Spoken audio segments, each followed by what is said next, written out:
Welcome back to Singapore Property Talk Law. Today we're taking a deep dive into the Singapore property market outlook for 2025. Imagine you're thinking about investing in property here. What should you be watching out for? What's got people excited or cautious or just plain curious? That's what we're here to find out. And joining me to navigate this exciting landscape is Serene, our expert for this deep dive. She's got this knack for connecting the dots in the complex world of real estate. So let's get right to it. Hello, everyone. Thanks for having me. Now, Serene, the sources we've gathered paint a cautiously optimistic picture for 2025. Strong demand is there, but those pesky global factors could throw a wrench in the works. It's like trying to perfectly flip a roti prata while riding a roller coaster, wouldn't you say? That's a great analogy. Stable economy and limited land. Classic ingredients for a hot market. But interest rate hikes and that global uncertainty, those are the unexpected twists and turns we need to watch out for. Exactly. One source even projects a 4.5% growth rate for the overall market. Now, on the surface, that sounds pretty healthy, especially given the global headwinds. What's your take on that figure? It's a decent number, but it does raise some questions. 4.5% growth is good, but it's not stellar considering the historical performance of Singapore's property market. It suggests that while there's underlying strength, those global factors are definitely putting a damper on things. And it's not just about overall growth, right? We also need to look at where that growth is coming from. This same source points out that both residential and commercial demand are driving this projected increase. What does that tell us about market confidence? It's an interesting dynamic. It suggests that investors are feeling confident about both the residential and commercial sectors. Perhaps people are betting on continued economic stability for Singapore, even with global uncertainties swirling around. Makes sense. But let's get down to brass tacks. Price points. One source mentions prime areas averaging a cool 3,500 Singapore dollars per square foot. Marina Bay, Orchard Road, we're talking serious money here. High demand, limited supply, the usual suspects in those districts. But what's fascinating is how much the prestige associated with these locations factors into those prices. It's almost like buying into a brand. Right. It's not just about the property itself. It's about the lifestyle, the status. Now let's shift gears and talk about vacancy rates. For landlords out there, there's good news. Vacancy rates are down to 5% compared to 7% in previous years. The market seems to be soaking up available properties nicely. It's definitely a positive signal for landlords. A lower vacancy rate generally indicates a healthy rental market. But we also need to consider that a lot of new supply is slated to come online in 2025, which could shift this balance again. That's a good point. Speaking of shifts, this is where things get interesting for renters. One source suggests the rental market might cool down in 2025. Could tenants finally have some bargaining power? It's a real possibility, especially if those global economic uncertainties cause companies to be hesitant about bringing in more expats. Plus, as you mentioned, all those new condo units hitting the market will increase competition, potentially giving tenants more options and leverage. That could be a welcome change for renters who've been facing high rental costs in recent years. It's like a game of tug-of-war between landlords and tenants, and the rope might be shifting slightly in favor of the tenants. Indeed. But as with any property market prediction, things can change quickly. It's all about staying informed and adapting to the evolving dynamics. You're absolutely right. And speaking of adapting, we can't forget about the government's role in all of this. They're always trying to keep the market stable and accessible, right? Absolutely. And that brings us to the elephant in the room. The potential additional buyer's stamp duty, or ABSD, on homes over $1 million, even for Singaporean buyers. That's a pretty big deal.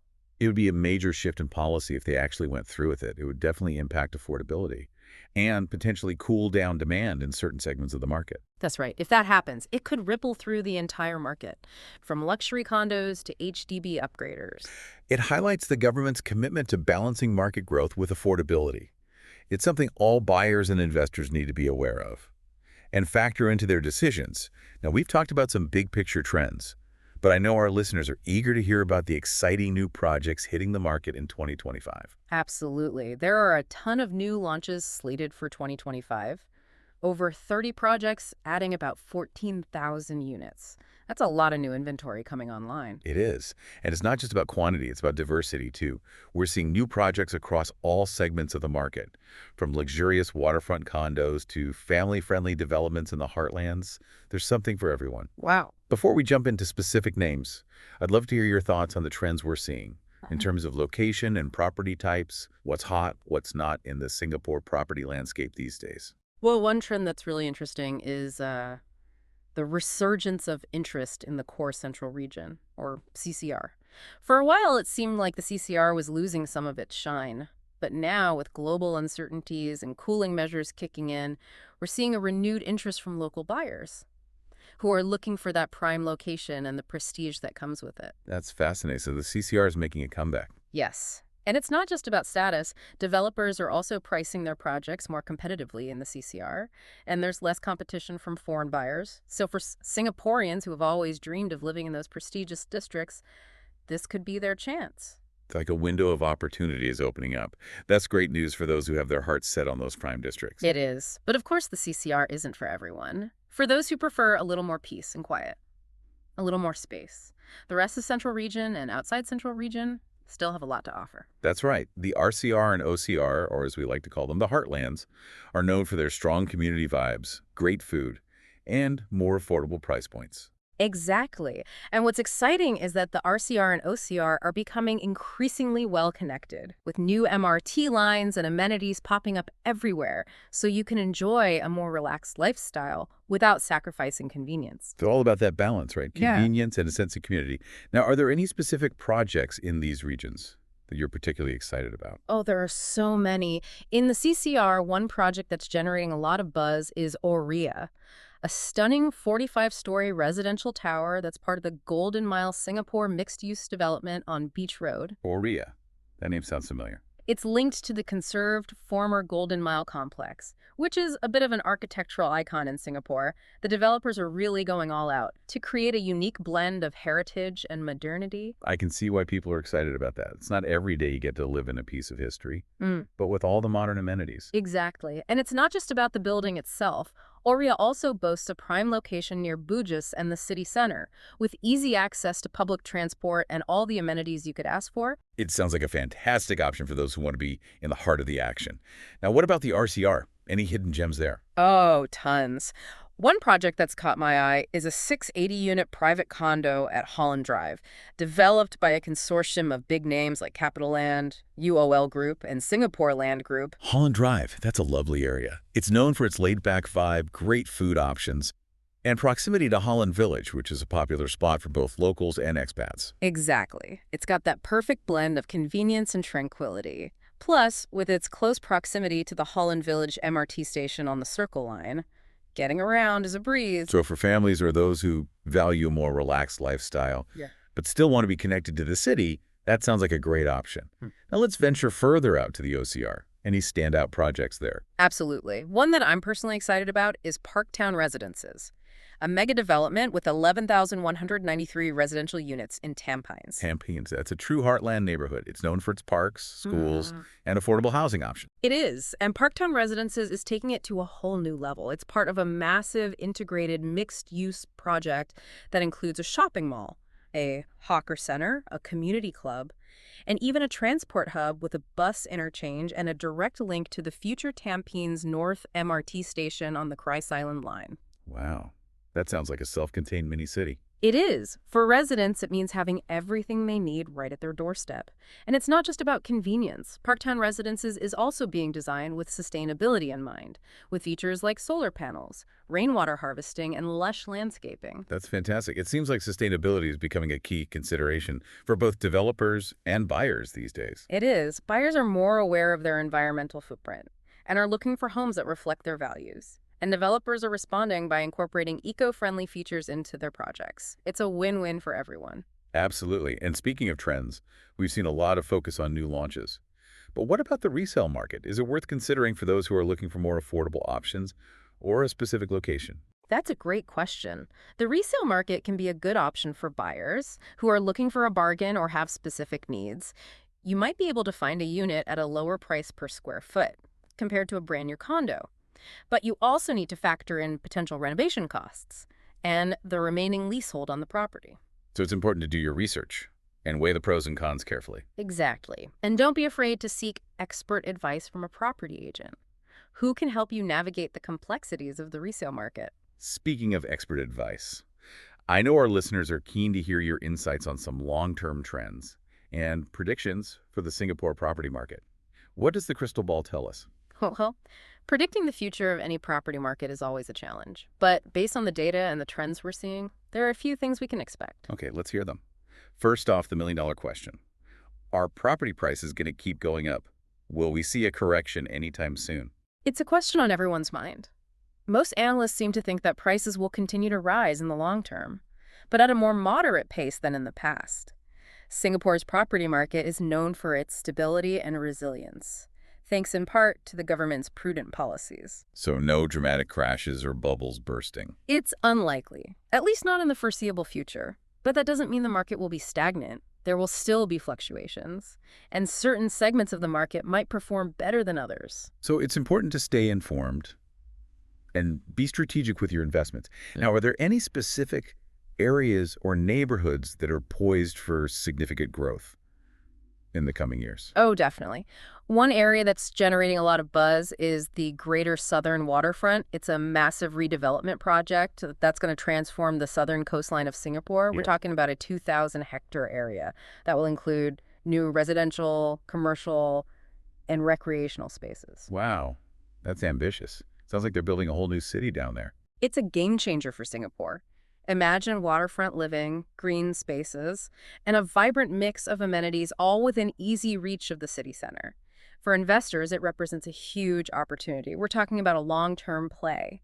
But the potential for capital appreciation is significant. So if you're looking for a long-term investment with high growth potential, the Greater Southern Waterfront is one to watch. Now, are there any other areas that are piquing your interest? Another area worth keeping an eye on is the Chuan Lake district. It's already a major commercial hub, but with the upcoming high-speed rail link to Kuala Lumpur, it's going to become even more connected and attractive to businesses and residents. Yes, the high-speed rail link. That's going to be a game changer for the entire region. Imagine zipping between Singapore and Kuala Lumpur in just 90 minutes. It's going to revolutionize travel and create incredible opportunities for both cities. And with the Chuan Lake district becoming a key node on the high-speed rail network, we can expect to see a lot of investment and development in the area. So it's a good time to be a property owner in Jurong. You bet. And not just in Jurong. The high-speed rail link will have a ripple effect on the entire property market. Areas that are well connected to the rail network are likely to see increased demand and higher property value. Connectivity is king. Now, for our listeners who are thinking about investing in Singapore property, what's your top advice? Do your research carefully. Consider your budget, your lifestyle needs, and your investment goals. And don't forget to factor in those long-term trends we've been discussing. Things like connectivity, sustainability, and the government's plans for the future. It's all about taking a holistic view and making informed decisions. Exactly. Knowledge is power in the property market. And don't be afraid to seek expert advice from a property agent who can help you navigate the complexities. Great advice. Now, before we wrap up, are there any other emerging trends or developments that you think our listeners should be aware of? Absolutely. One trend that's gaining momentum is the rise of co-living spaces. These are becoming increasingly popular, especially among young professionals and expats. They offer a more affordable and flexible living arrangement and often foster a sense of community. It's like a modern take on communal living, but with stylish designs and convenient amenities. Exactly. And then we have integrated developments, which are basically mixed-use projects that combine residential, commercial, and recreational spaces all in one place. It's all about convenience and a self-contained lifestyle. It's like having everything you need right at your fingertips. No need to even leave the building. Now, one last trend I'd like to touch upon is the rise of the silver economy. As Singapore's population ages, we're seeing a growing demand for housing options that cater to the needs of seniors. That's right. We're seeing more retirement villages, assisted living facilities, and even homes designed to be more age-friendly. It's an important trend that reflects the changing demographics of Singapore. It's great to see developers responding to the needs of a diverse population. So there you have it, folks. A glimpse into the Singapore property market in 2025 and beyond. It's a dynamic market with lots of opportunities for those who are prepared. We've covered a lot of ground today, from those big picture economic trends to specific projects and those long-term predictions. Now, before we wrap up this deep dive into the Singapore property market, I'd love to get your take on some listener questions. They're eager to hear your expert insights. All right, let's dive into those questions. Our first question comes from Sarah. She's curious about sustainability. She asks, With all this talk about eco-friendly condos, are they really that much more expensive? That's a great question, Sarah. It's something a lot of buyers are considering these days. The truth is, it can vary. Some developers do price eco-friendly features at a premium. But as these features become more common, that price difference is starting to shrink. Plus, it's important to remember that sustainable features often lead to lower utility bills in the long run. So it's not just about being environmentally conscious, it's also a smart financial move. It's an investment that pays off over time, both for the planet and your wallet. Now, our next question comes from John. He's wondering about the pros and cons of investing in older condos versus those shiny new launches. He asks, is it worth considering those resale units? John, that's a question I get a lot. Resale condos can be a great option, especially if you're looking for a bargain or a specific location that might not have new developments. You might be able to snag a unit at a lower price per square foot compared to a brand new condo. But of course, there are trade-offs, right? Exactly. You need to factor in potential renovation costs, especially if the unit is older. And perhaps even more importantly, you need to consider the remaining leasehold on the property. A shorter leasehold can affect its value and your financing options. So it's essential to do your due diligence right. Get a good property agent, inspect the unit thoroughly, and crunch those numbers to make sure it aligns with your financial goals. Absolutely. Don't rush into anything. Take your time, weigh those pros and cons, and make an informed decision. Now, our final question comes from Mary. She's a renter, and she's wondering about the potential cool-down in the rental market. She asks, do you think it's a good time to try and negotiate a lower rent with my landlord? Mary, I'd say it's definitely worth a shot, especially if your lease is up for renewal. With more units becoming available, landlords might be more willing to negotiate to keep good tenants like you. Do your research. Check out comparable units in the area, and come prepared with some data to support your request. And remember, approach the conversation with respect and a collaborative mindset. It's about finding a solution that works for both parties. That's great advice. It's all about communication and finding that win-win situation. Well, Serene, this has been an incredibly insightful conversation. Thank you so much for sharing your expertise with us today. A pleasure. It's been a great discussion. As we wrap up this deep dive into the Singapore property market, any final words of wisdom for our listeners? The Singapore property market is dynamic and ever-changing. Stay informed, do your research, and don't be afraid to seek expert advice. Whether you're buying, selling, or renting, there are opportunities out there for those who are prepared. Beautifully said. And remember, it's not just about bricks and mortar. It's about finding a place that truly feels like home. Thanks for joining us on Singapore Property Talk Law. Until next time, happy property hunting.